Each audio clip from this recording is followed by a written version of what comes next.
Welcome to another DIY kit. Everything you need to complete a do-it-yourself project.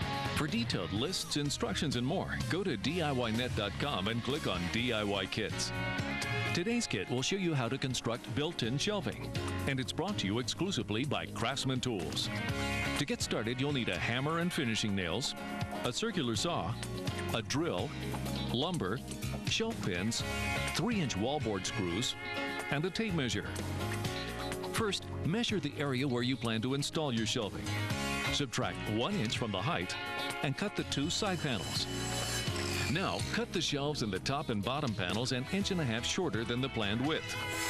Then cut 4 2x2 frame supports the same length. Now, drill a row of holes 2 inches in from the inside edge of each pre-painted side panel.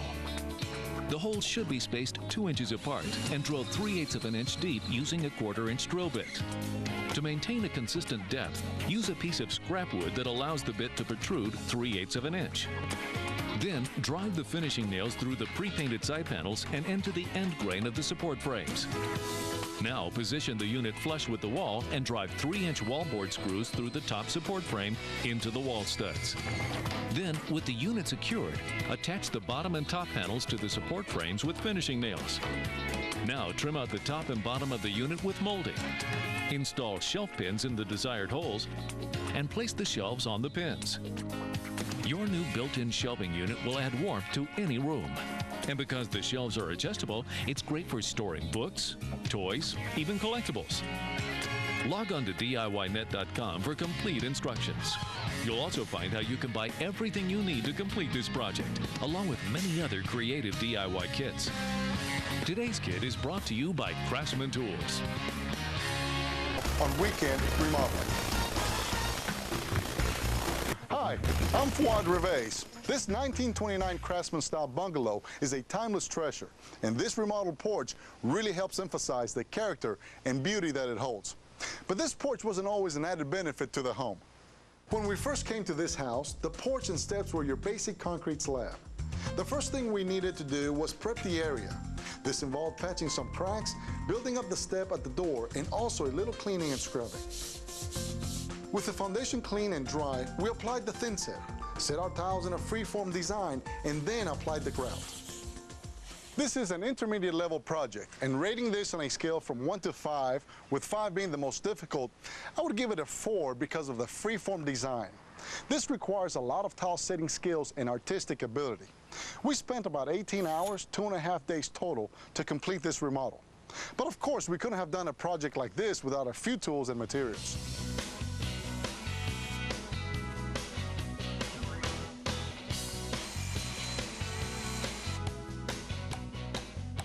We had all of the tools except for the wet saw, which we rented. If you total up the cost of what we spent on the materials, it would come up to about $1,750. That's about half of what you would pay to have this project done.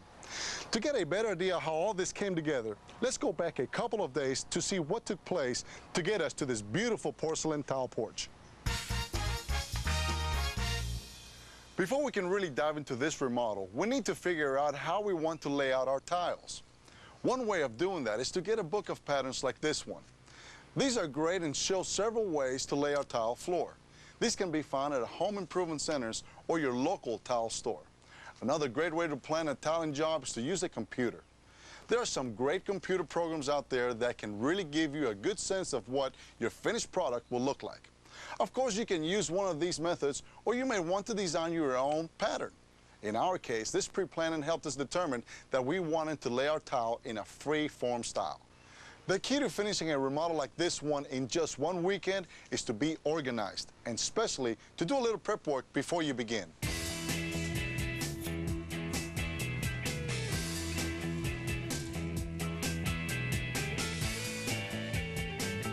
We have everything in order. Our tools and materials are all here, so we shouldn't have to make any trips to the store once we get started.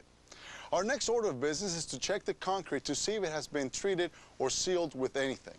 There are 2 ways you can do this. One is to pour a little water on the surface and see if it soaks in within about 2 minutes. If it does, you're in business. Another real cool way of checking it is to use this. If you have a pool, you might recognize it. This is known as OTO solution, which is a component of a pool testing kit. It is a highly diluted acid that is designed to test the overall pH in a pool. We'll use it to see how porous the surface is. If the concrete has not been treated, then we'll see a fizzling action. Now, if it doesn't have any kind of reaction, it just kind of beads up, chances are it has been treated with some kind of a sealer. At this point, to move forward, we'll need to grind it to create a surface that the thin-set mortar can adhere to. Typically, we'd have to remove about 1/8 of an inch off the concrete. Luckily, this isn't the case for us here, and hopefully it won't be for you at home. Before we clean the porch, we need to raise these drainage holes. If we set the tiles now, we'd cover them up. We need to figure out how high our tiles will sit. When we know that, we can drill new drain holes and clean off the porch. We measured the tile thickness and then added for the appropriate amount of thinset based on the size of the tile. The next step was to mark and drill out all the new drain holes. Then we inserted 3/4 inch PVC pipe to make sure we would get rid of any water. Then just caulked around the pipes. To ensure a clean surface, I recommend cleaning the concrete with warm water and a degreaser. It's important to prep the surface of an older concrete slab before installing tile by using trisodium phosphate. Then we just rinsed off the area with some water. I'm covering a lot today, but don't worry if you miss any of it because all of the information from today's show can be found on our website at DIYnet.com. Before we can lay any tile, we'll need to repair the cracks in our concrete. I'll show you how when Weekend Remodeling returns. Brought to you by Geldwin Windows and Doors. Reliability for real life. We're Geldwin, and for more than 40 years, we've been making reliable windows and doors. -20 outside, catching 20 inside. It's good and quiet. April showers, May flowers. Comfort, security, dependability. Geldwin Windows and Doors. Reliability for real life. They're relics from the past. The '69 Alfa Romeo. The '68 Camaro 327. See these vintage automobiles come to life in DIY's Classic Car Restoration.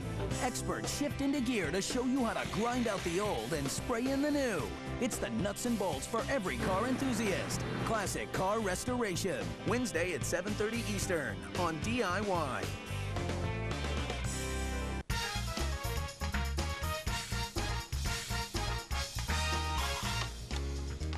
Welcome back to Weekend Remodeling. Today we're transforming an ordinary concrete pad into a unique porcelain tiled front porch.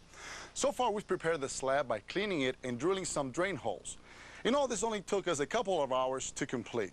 Now we're ready to start on our weekend project. And remember, we consider this project a level 4 out of 5 on an intermediate scale. As you can see, we've got some odd little steps that we must deal with. Because they're so short, only about 3 inches tall, they're basically a safety hazard. Not to mention that cutting tiles for these steps would take a lot of time. What we need to do is make one regular size step. I've almost got my forms built, so let's get ready to pour. First, we need to check for proper drainage using a level. The step should fall 1/8 of an inch per foot. Then I secure the form around the step with some cleats held in place with cut nails.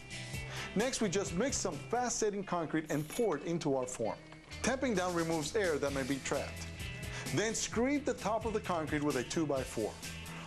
Screed is a common masonry term which means to scrape off the excess concrete to make it level with the top of the forms. This is commonly done with the use of scrap lumber such as a 2x4.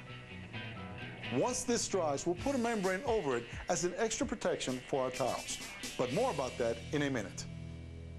We took care of our problem with the 2 small steps at the top of our porch.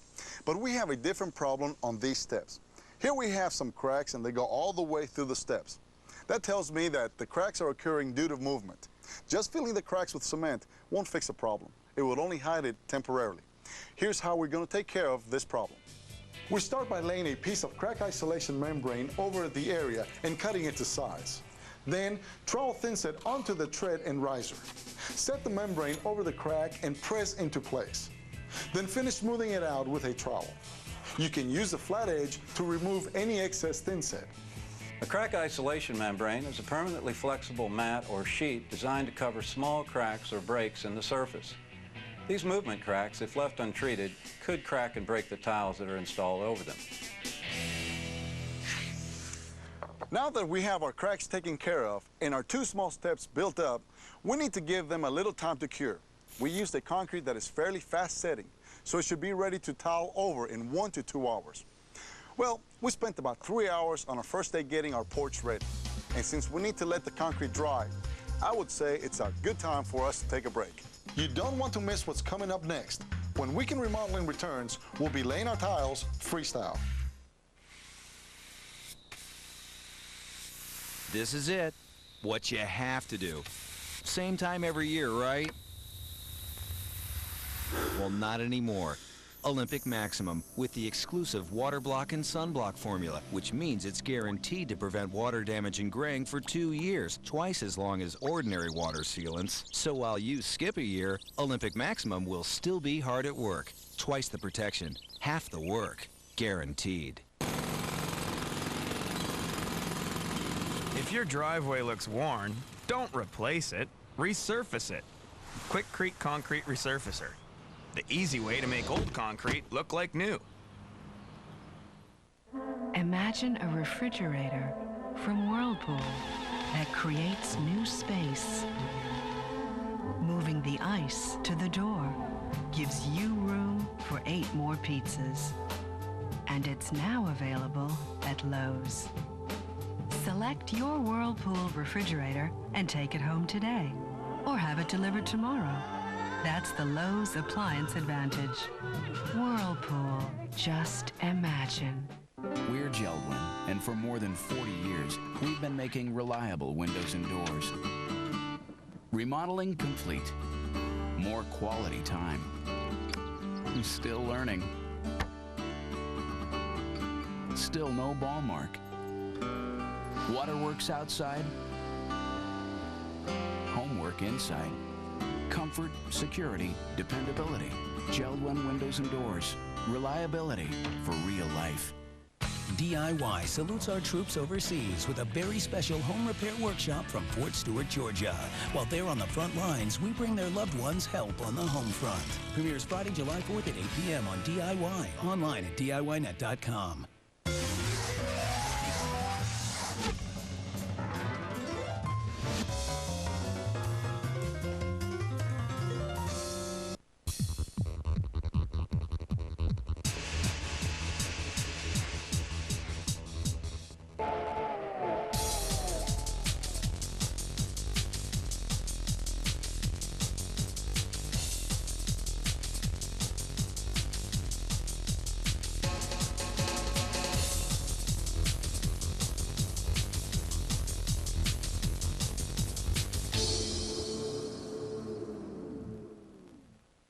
Are you a homeowner? Do you want to refinance or consolidate bills? So how do you find the best deal? It's easy. Just call America's Lending Partners. We help thousands of homeowners every month, and we can help you too. With just one phone call, we match your loan request with up to 4 prominent lenders. Then the lenders call you at your convenience. You compare offers, compare options, and decide which loan is best for you. Even if your credit is less than perfect, America's Lending Partners can help you. Call 1-866-394-LOAN.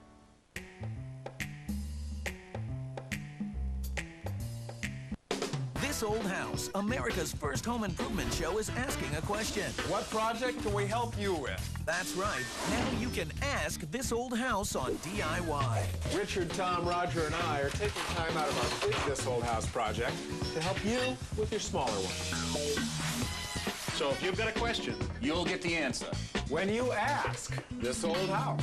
Part of the afternoon talk block, tonight at 10 Eastern on DIY.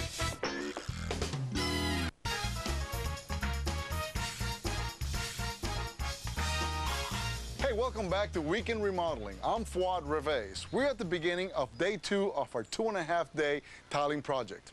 I'm about to set the tile on this front porch, and remember, on an intermediate scale, this job rates a solid 4 out of 5. Why? Because we're laying in what I call a free-form style. We won't be using a pattern. we've gotten a lot done getting our porch ready to tile. We spent about 3 hours on our first half day. Now, if you've missed any of our steps that we've done, don't sweat it, because all of today's information can be found on our website at DIYnet.com. Now, here's the fun part. We're ready to set our tile, and to help me is my friend Tim Malo. Tim, thank you for allowing me to rope you into this project, man, but let me show you what we're trying to do. The key to this project is to have a non-repetitive pattern. Well, looks like you're doing a real good job here. I see about 4 different size tile.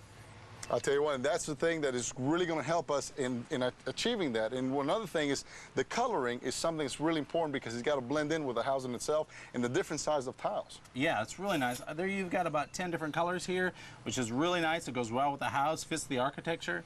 The texture is really important because it's going to be an outdoor tile. And I'll tell you one thing, we're trying to look at something that's going to look like a slate look, and I think we're going to accomplish that. And I think you have, definitely. Even with all the different colors and sizes, you've carried the same theme through with the texture.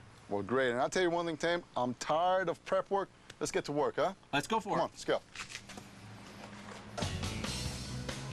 Tile and stone on floors should provide a safe walking surface.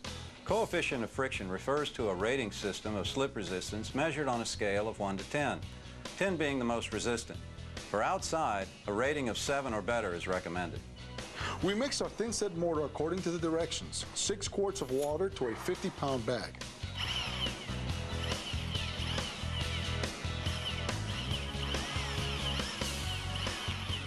We set up small stacks of tile ahead of time near our starting area.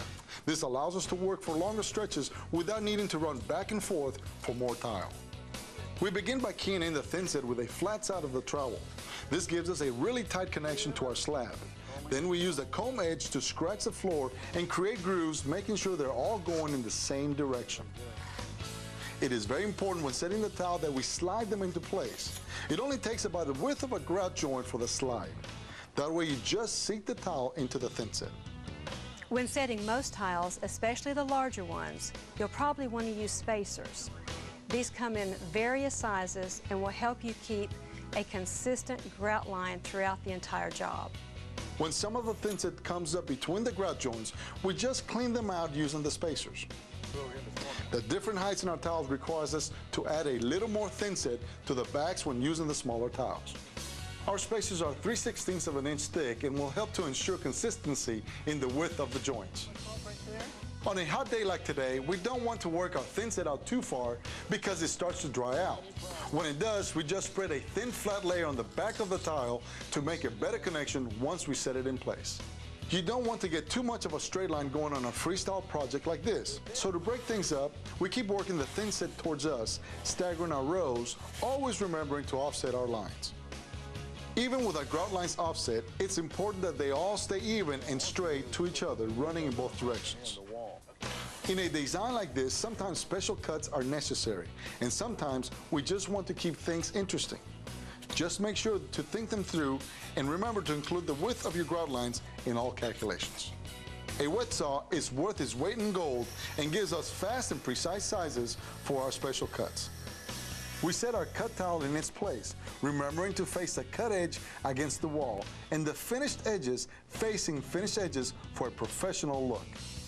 This is definitely a creative tiling project, and the farther we go, the better it looks. It's a good idea every so often to check the coverage of the thin set by pulling up a tile that has just been set into place and looking at the bottom. Since no wall is perfectly straight, we have to cut some of our tile to allow for that unevenness as we move across the front of the house. I'll go and make you some more thin set. Thanks, Tim. Well, our porch is looking great so far, and we're just about ready to tackle our new front doorstep. As you can see, we've installed the crack isolation membrane here as well.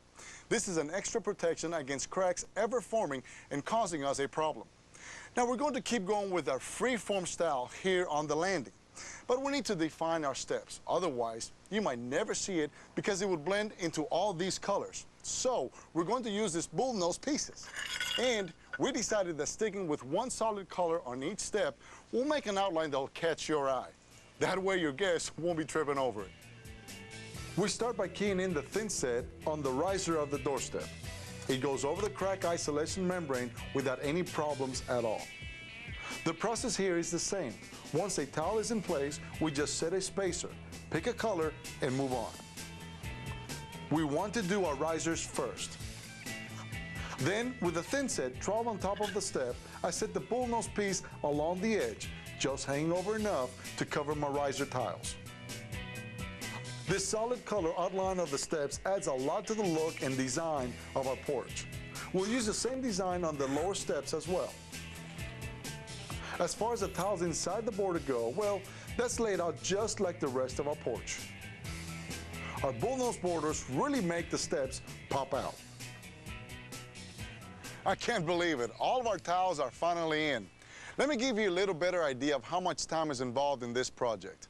We spent about 10 hours setting the tile. That doesn't include getting the porch ready on our first half day, which took about 3 hours. So that adds up to about 13 hours total. Well, I wish I could tell you that we're all done, but as you can see, there's still one more thing left to do, and that's the grout. Before we can get to that, we need to let the tile set overnight. This allows the thin set mortar to cure.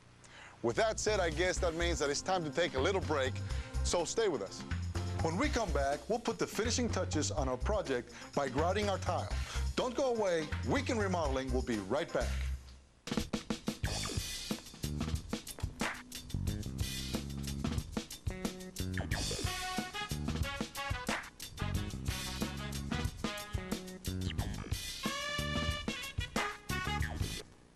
Brought to you by Whirlpool, giving you the power to get more done. Whirlpool, just imagine. Imagine a refrigerator from Whirlpool that creates new space. Moving the ice to the door gives you room for 8 more pizzas. And it's now available at Lowe's. Select your Whirlpool refrigerator and take it home today, or have it delivered tomorrow. That's the Lowe's Appliance Advantage. Whirlpool, just imagine.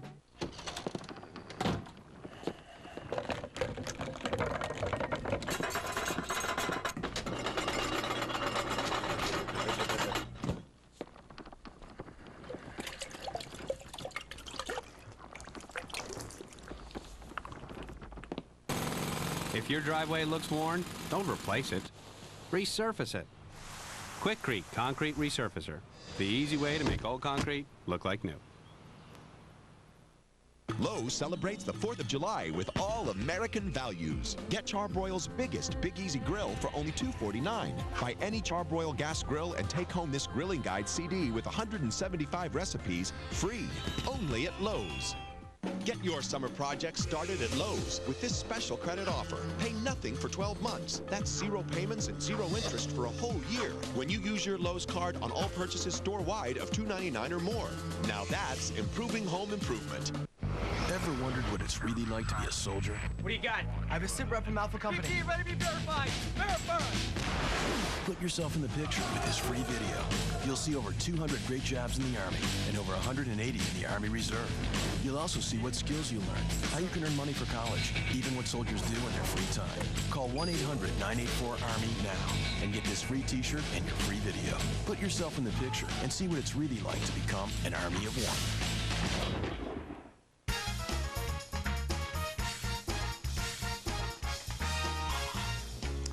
Hey, welcome back to Weekend Remodeling. We've let the porch set overnight and now we're ready to grout and seal it. Yesterday, we finished installing the tiles on the entire porch and steps. We've covered a lot of work in 13 hours so far. Remember, because of the complexities involving using this many colors and sizes, plus setting up the tiles in a free-form style like this, it is definitely a level 4 out of 5 on an intermediate scale. Now we're down to our last day of work and we still have a few finishing touches to put on this porch. Right now, we need to apply the grout between the tiles. I have the materials we need, so let's get started. With the thin set dry, the first thing to do was to remove the spacers. This can be done in a number of ways, but using a wide push broom makes the job a lot easier. Next, we need to inspect the grout joints and cut away any excess mortar sticking up between the tiles with a utility knife.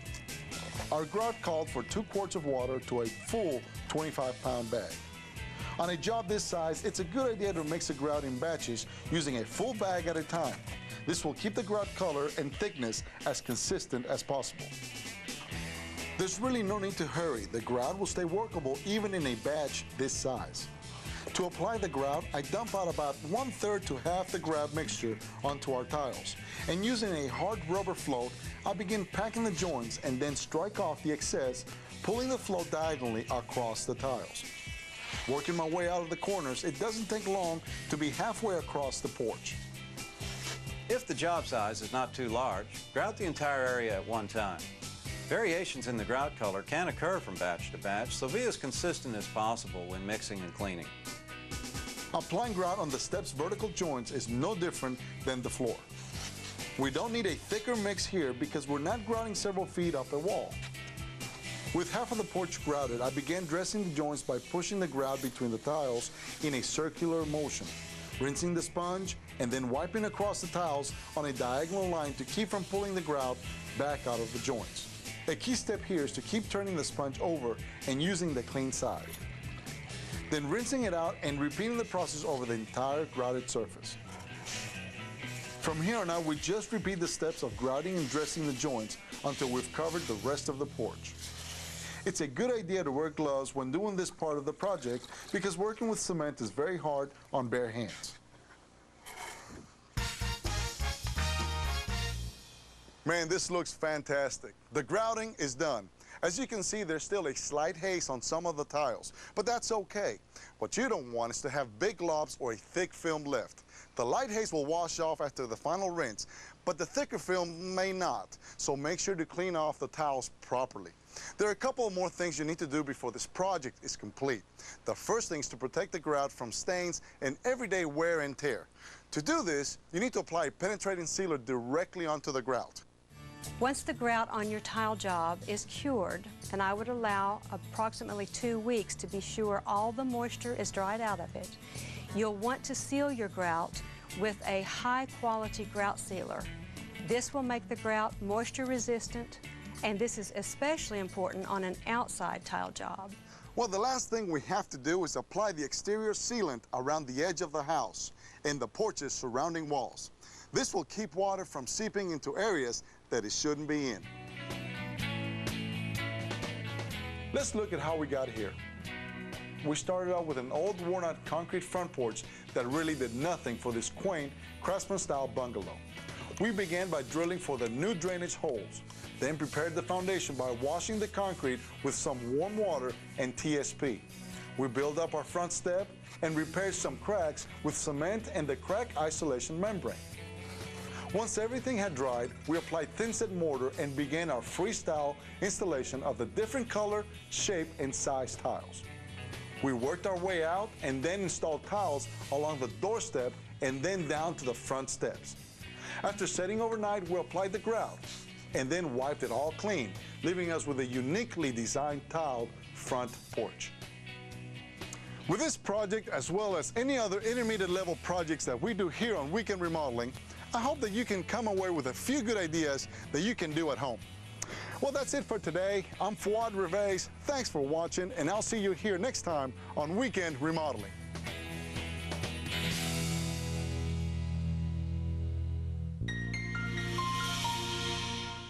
I'm telling you, I'm the laundry queen.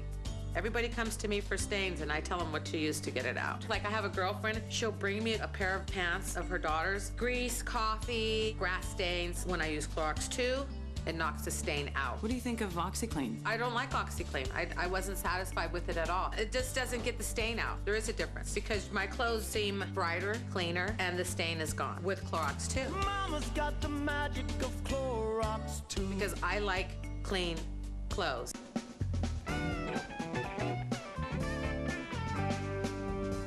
Hi, I'm Annette, and I'm here to show you how to give the gift of good taste. Infusing olive oil basically involves herbs or fresh fruit, zest of fruit. It's just kind of fun to put together the different combinations of flavors, and of course it's all very fresh. Today I'm going to infuse some fresh lemon zest, which you'll use a potato peeler, your ordinary potato peeler, and you will just go ahead and peel off. You can see that nice zest kind of spraying all over. And that's what's going to actually go into your olive oil. And actually, if you're standing here, it just smells incredible because all the rosemary and all the oregano, and this is fresh oregano out of the garden, so it just smells awesome. It smells really, really good. So what you want to do is you want to put your beautiful rosemary in. And we have this pretty oregano that also goes in. And then we finish it off with some olive oil. The olive oil is not cooked, so it has to infuse for 2 weeks. It's probably fine to use tonight, but it will taste so much better in 2 weeks. Okay, now we're going to seal it with a little wax. This is just a regular votive candle. I mean, this one happens to have a real scent to it. It smells a lot like coffee, but I liked it because it was dark and drippy, because that's key. I have a love affair with olive oil, so why not flavor it? I love all the different combinations that you can put together, so I get creative with combinations. I'm Annette Joseph, and I infuse olive oil with my personality, and I do it myself.